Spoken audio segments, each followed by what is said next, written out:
வணக்கம் நண்பர்களே. நான் உங்கள் அன்பு பாலா, வியட்நாமிலிருந்து. இது பாலாவின் ஜோதிட நேரம். இந்த ஜோதிட அனுபவத்தை பற்றி பார்க்கும்போது கிட்டத்தட்ட 1989 எனக்கு ஒரு ஜோதிட அனுபவம் இருந்தது.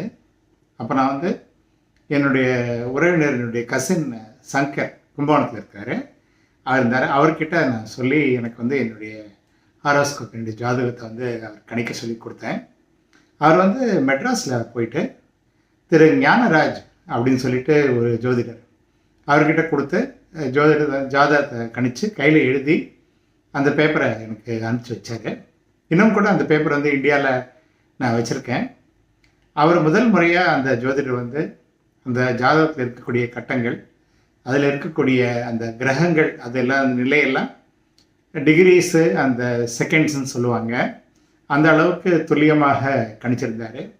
அவர் கைப்பட எழுதி கொடுத்த அந்த காகிதம், அதில் இருக்கக்கூடிய வார்த்தைகள் எனக்கு இன்னும் என்னுடைய மனசில் பசுமரத்து ஆணி போல் பதிஞ்சிருக்கு.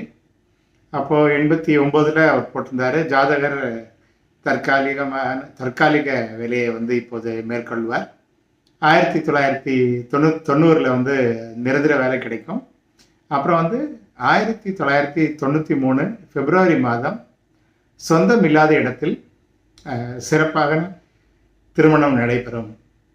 அப்புறம் இந்த ஜாதகருக்கு வடமேற்கு திசையில் கடல் சார்ந்த தளத்தில் பெருநகரத்தில் வேலை கிடைக்கும் அப்படின்னு சொல்லிட்டு அவர் சொல்லியிருந்தார்.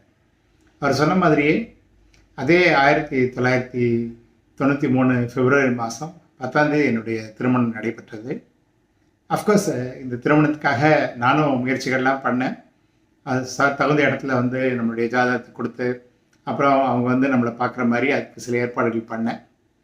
அதனால் இந்த ஜோதிடத்தில் சில வழிகாட்டுதல்கள் நமக்கு கிடைக்கும்போது, அந்த வழிகாட்டுதலின் பேரில் நாம் நமக்கு ஒரு இலக்கு, ஒரு டைரக்ஷன் அப்படின்னு சொல்லுவோம் இல்லையா, ஒரு டைரக்ஷன், ஒரு ஜேர்னி, ஒரு டெஸ்டினேஷன், அது போல் ஒரு சில குறிக்கோள்கள் நமக்கு உண்டாகுது.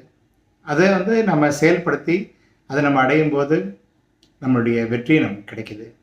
இதுதான் பாலாவின் ஜோதிட நேரத்தில் இந்த வாரத்துக்கு என்னுடைய பதிவாக உங்களுடன் நான் பகிர்ந்துக்கிறேன். மற்றும் ஒரு காணொலியில் நாம் சந்திப்போம்.